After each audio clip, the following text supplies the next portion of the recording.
فأنا ناصح لإخواني بالصدع بالحق تبيض وجوههم. السكوت في مسألة الحزبية يضرها، فاصدع بما تؤمر وأعرض عن المشركين. سلامي على دماج ورجالها والشيخ يحيى ودار العلم يا سعد بانيها.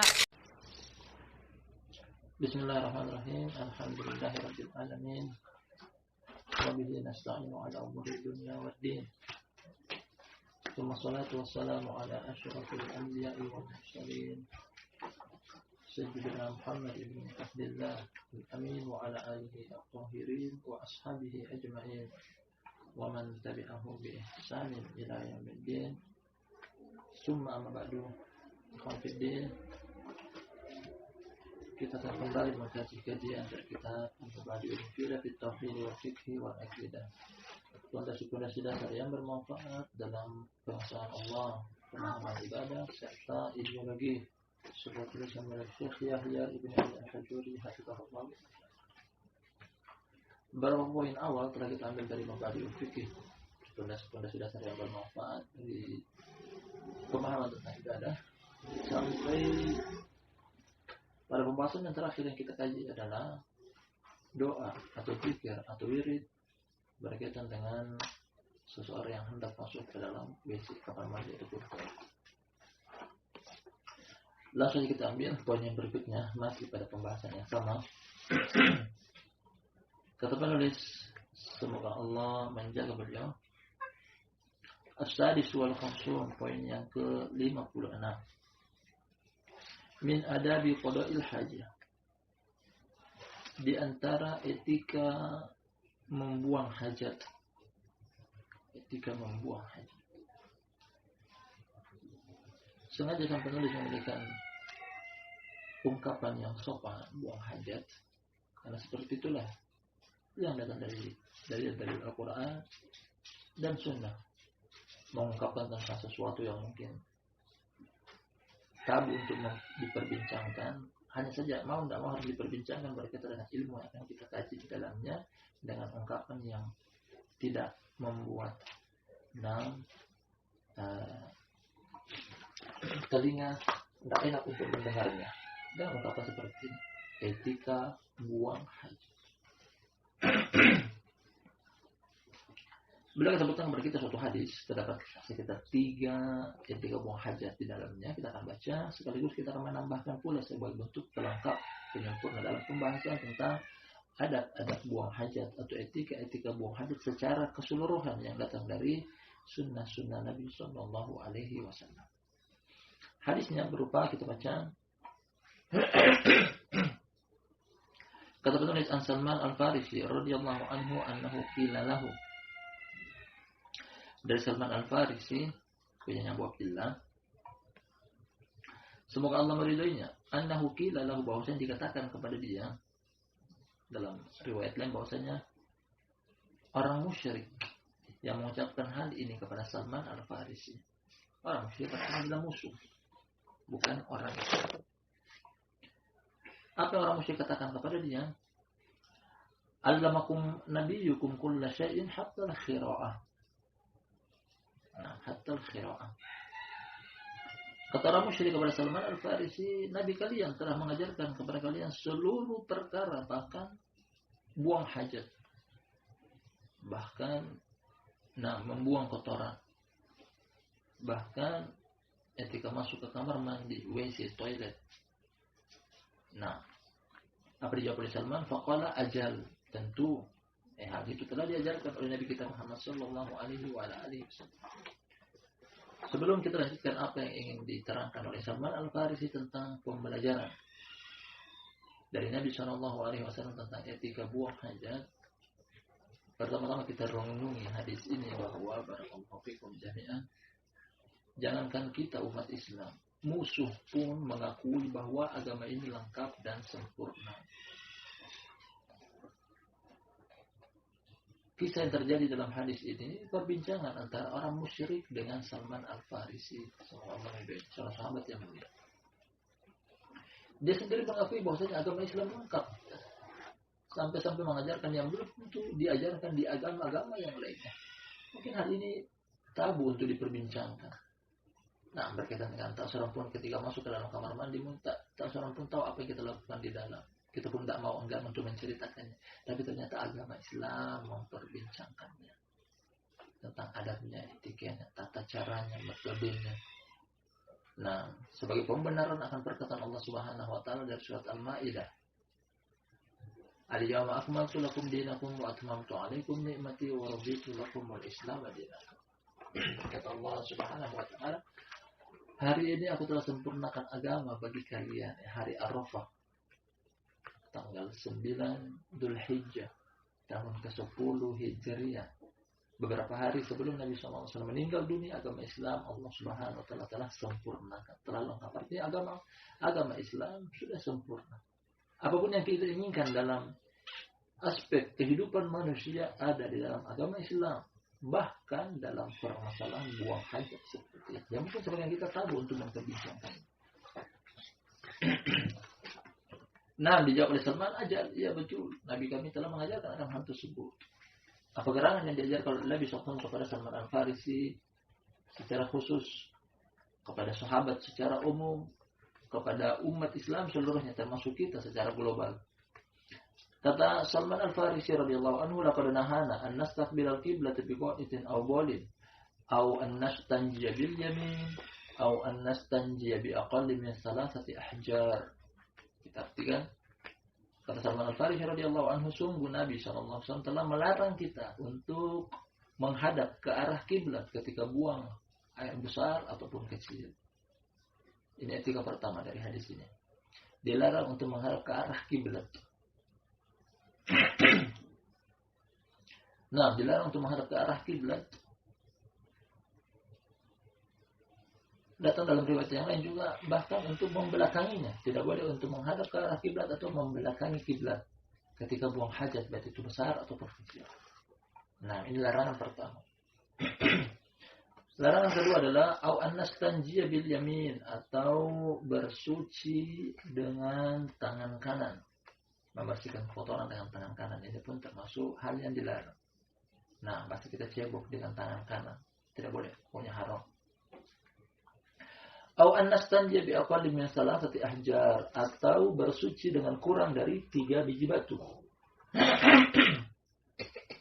Kurang dari 3 biji batu. Artinya ini termasuk alternatif dalam bersuci. Selain media yang digunakan untuk bersuci adalah air, namun ketika tidak dijumpai air atau terhalangi untuk menggunakan air, mungkin karena sakit, kalau tersentuh air, apalagi di musim dingin. Nah, boleh dia berganti kepada sesuatu yang bisa menggantikan posisi air dalam membersihkan, seperti batu. Namun dalam penggunaan batu, menurut hadis ini, tidak boleh kurang dari 3 batu. Tidak boleh kurang dari 3 biji batu. Artinya, nah, pada cucian pertama dengan batu 1, cucian kedua dengan batu yang kedua, cucian ketiga dengan batu yang ketiga. Tidak boleh kurang dari 3 batu. Kalau lebih boleh. Kalau ingin tambahkan, mungkin karena kurang bersih, tambahkan jumlah bilangan ganjil. 3, 5, 7, sampai 6 kira-kira mencukupi. Akhrajahu Muslim, hadisnya riwayat Imam Muslim. Jadi 3 hal yang termasuk adab dan etika buang hajat dari hadis yang datang kepada kita dari Salman Al-Farisi, riwayat Imam Muslim. 2 bab ini, apa yang kita ambil pada pertemuan hari sebelumnya, kemudian yang hari ini juga telah kita ambil. 2 bab ini mengkaji tentang adab dan etika buang hajat. Namun tidak secara menyeluruh, kita akan sebutkan secara tuntas, secara lengkap dan sempurna tentang adab dan etika buang hajat yang datang dari sunnah-sunnah Rasulullah Sallallahu Alaihi Wasallam. Kita akan sebutkan mulai dari awal sampai akhir keluar. Nah, paling pertama adalah apa yang telah kita baca pada pertemuan hari sebelumnya, doa, zikir atau wirid sebelum masuk ke kamar mandi. Yang ada di depan kita, yang sang penulis bawakan dari poin yang ke-55, doa Allahumma inni a'udzubika minal khubuthi wal khaba'is.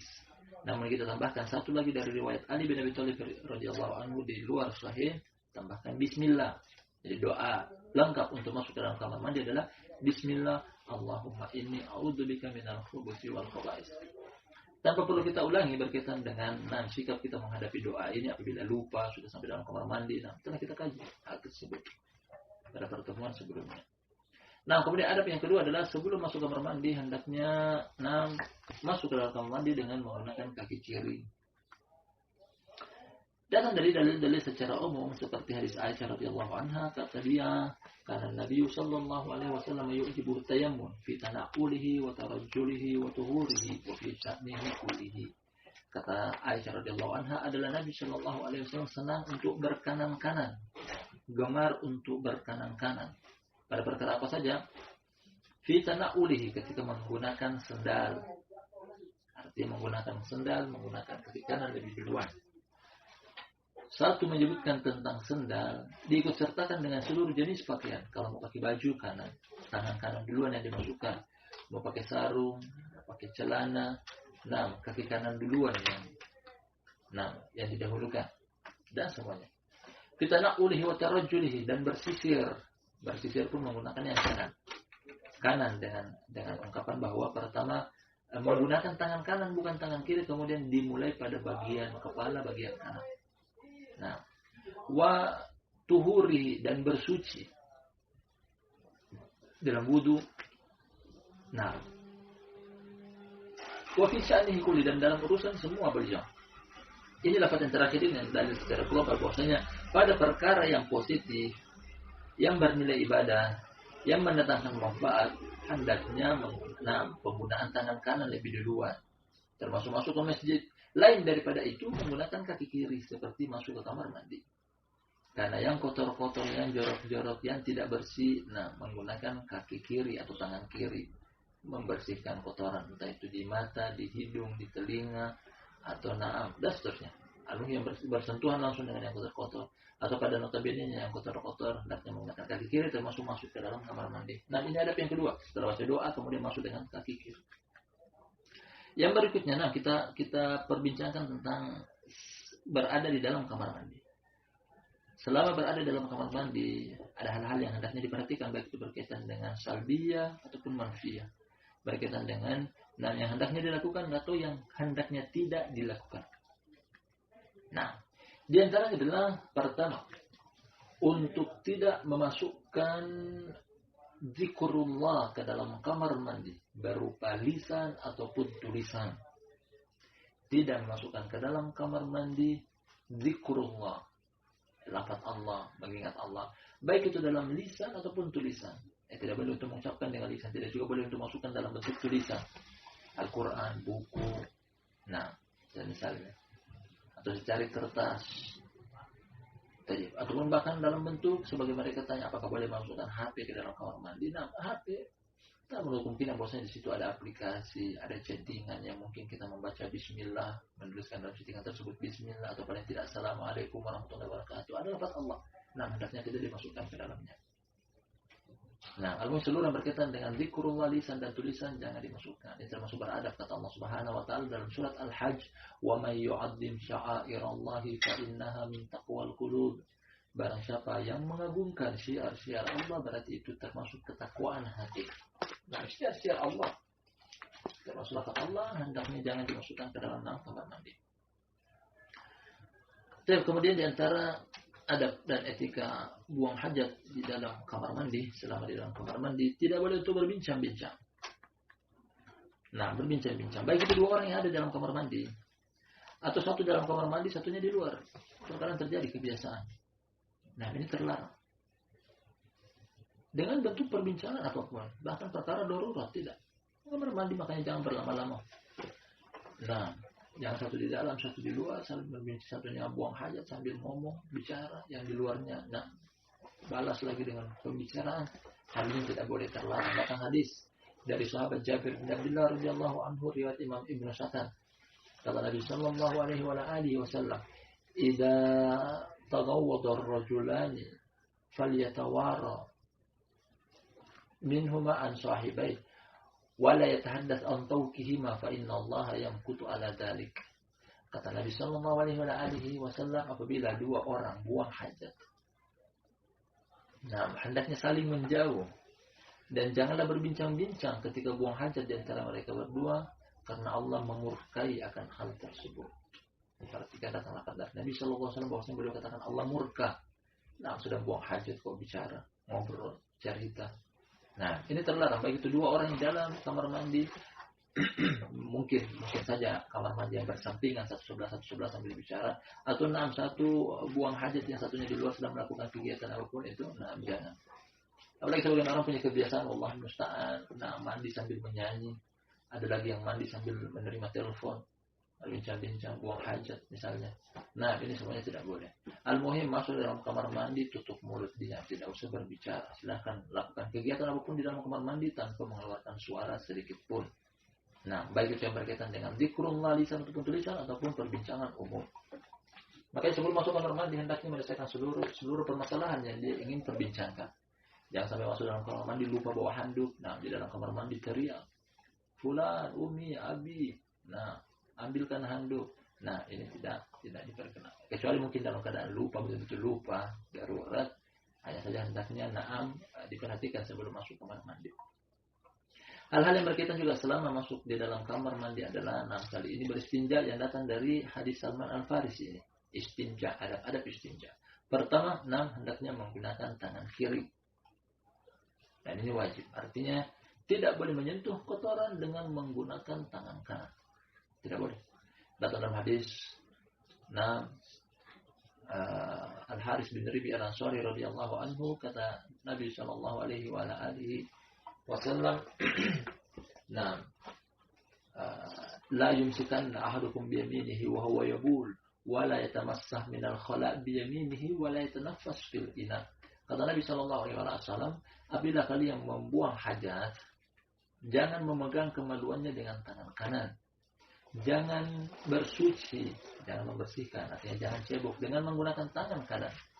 Dan jangan juga bernapas di dalam bejana. Dari 3 adab yang diajarkan oleh Nabi SAW di sini berkaitan dengan adab buang hajat ada pada 2 hal. Pertama, buang hajat jangan memegang kemaluan dengan tangan kanan. Kalaupun saya memegang dengan tangan kiri. Kemudian yang kedua, jangan juga bersuci. Membersihkan atau cebok. Ini semuanya memberikan pelajaran kepada kita bahwa hukumnya adalah haram. Tidak boleh menyentuh yang najis sengaja dengan tangan kanan, dengan tangan kiri hendaknya. Bahkan menyentuh dengan sengaja kalau tidak ada manfaat dan gunanya, hukumnya tidak boleh. Menyentuh najis, hukum asalnya tidak boleh. Namun dalam hal bersuci, karena mau kita harus bersentuhan, makanya di sini dibolehkan, hanya saja hendaknya menggunakan tangan kiri. Adab yang lain juga adalah bahwa selama kegiatan buang hajat tidak boleh menghadap ke arah kiblat atau membelakanginya. Dalam hadis Abu Ayyub Al-Ansari radhiyallahu anhu, kata Rasulullah sallallahu alaihi wasallam. Kata Rasulullah sallallahu alaihi wasallam, "Idza ataitumul ghaitu fala tastaqbilul qiblata bi ghaitin wala baulin wala tastadbiruha walakin syarriku aw qarribu." Kata Rasulullah sallallahu alaihi wasallam dari hadis Abu Ayyub Al-Ansari radhiyallahu anhu dalam sahih, apabila salah seorang di antara kalian yang membuang hajat baik itu besar atau kecil, jangan menghadap ke arah kiblat atau jangan pula membelakanginya. Hadisnya demikian. Dan ini berlaku umum baik itu di dalam ruangan ataupun di luar ruangan. Hukumnya semuanya tidak boleh. Baik itu di tanah lapang, di tengah hutan, di pinggir sungai atau pantai. Atau bahkan di dalam ruangan, hukumnya juga tidak boleh. Seandainya kita mendapati kamar mandi atau WC atau toilet yang sudah dibangun menghadap ke arah kiblat atau membelakangi kiblat, posisinya sudah betul-betul menghadap ke arah kiblat atau membelakanginya. Kita yang mensiasati posisi duduk kita dalam buang hajat agak menyamping sedikit, serong kiri atau serong kanan. Al-muhim tidak betul-betul persis menghadap ke arah kiblat atau membelakanginya. Kemudian dalam adab bersuci juga dari apa yang telah kita baca dari hadis Salman Al-Farisi, hukum asal dalam bersuci adalah boleh untuk menggunakan air. Dan itu yang paling pertama kali. Media bersuci yang utama adalah air. Atau yang menggantikan posisi air ketika tidak dijumpai air atau terhalangi menggunakan air. Seperti orang sakit. Mungkin di musim dingin yang sangat. Baik itu berupa batu seperti yang disebutkan dalam hadis Salman Al-Farisi, atau media yang lainnya seperti tisu. Hukumnya boleh. Alangkah bagusnya digabung dua-duanya. Karena datang dalam hadis, datang dari Al-Quran surat At-Taubah, kata Allah Subhanahu wa taala memuji para sahabat dari jemaah Masjid Quba. Kata Allah Subhanahu wa taala, fihi rijalun yuhibbuna ayyatatahharu wallahu yuhibbul mutahhirin. Di dalam Masjid Quba terdapat jemaah, terdapat orang-orang yang Allah cinta kepada mereka karena mereka orang-orang yang bersuci. Allah cinta kepada orang-orang yang mensucikan diri. Di dalamnya terdapat orang-orang yang mensucikan diri. Allah cinta kepada orang-orang yang mensucikan diri. Dalam tafsir ayat ini bahwa mereka menggabungkan antara dua media bersuci sempurna. Yang pertama, mereka bersuci dengan batu. Jadi tangan mereka tidak pernah menyentuh sama sekali yang namanya kotoran.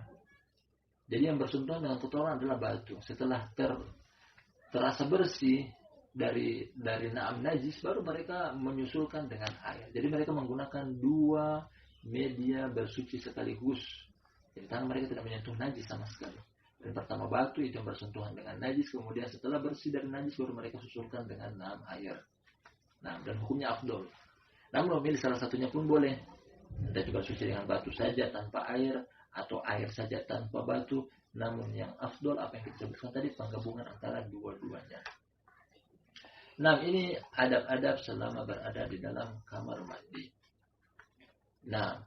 Kemudian kita berpindah ke keluar kamar mandi. Keluar kamar mandi. Pertama, ketika keluar kamar mandi, mendahulukan kaki kanan. Sebagaimana masuk, mendahulukan kaki kiri karena ingin masuk ke tempat yang kotor. Kali ini kita ingin keluar, berpindah dari tempat yang kotor ke tempat yang bersih.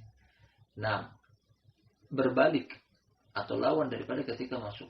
Kali ini kita keluar, mendahulukan kaki kanan. Mendahulukan kaki kanan. Apakah ada doa secara khusus tentang doa keluar kamar mandi? Sebagian ulama menyebutkan ada doa datang dari Nabi SAW, bunyinya gufronak. Gufronak. Namun Syekh Muqbil rahmatullahi alaih disusul juga dengan Syekh Yahya, murid beliau. Hafizahullah, mengatakan bahwasanya hadis ini dhaif, datang dari jalannya Yusuf bin Abi Burda. Dan hadisnya adalah dhaif. Datang dari jalan Yusuf bin Abi Burda dan orang ini adalah dhaif. Artinya dalam hadis tersebut terdapat perawi yang lemah, dilemahkan dari sisi ilmu hadis hafalannya. Oleh karena itu hadis ini lemah. Kalau itu kesimpulannya bagaimana? Tidak ada doa secara khusus. Tidak ada doa secara khusus berkaitan dengan keluar dari kamar mandi. Karena hadisnya adalah lemah. Keluar tanpa menyebutkan apapun itu, al-muhim menggunakan kaki kanan lebih duluan. Inilah sekilas tentang adab dan etika masuk ke dalam kamar mandi yang singkat dan ringkas. Yang singkat dan ringkas. Mungkin ini yang sempat kita ambil pada pertemuan kita sore yang di siang hari yang berbarokah ini. Adapun poin yang berikutnya nanti kita akan ambil berkaitan dengan materi baru tentang berwudu. Insyaallah kita akan bahas pada kali berikutnya. Wallahu a'lam bishawab. Mungkin cukup sampai di sini apa yang kita sampaikan, mudah-mudahan bermanfaat. Lebih dan kurangnya mohon dimaafkan. Al-ilmu indallah. Subhanakallahumma wa bihamdik asyhadu an la ilaha illa anta astaghfiruka wa atubu ilaik.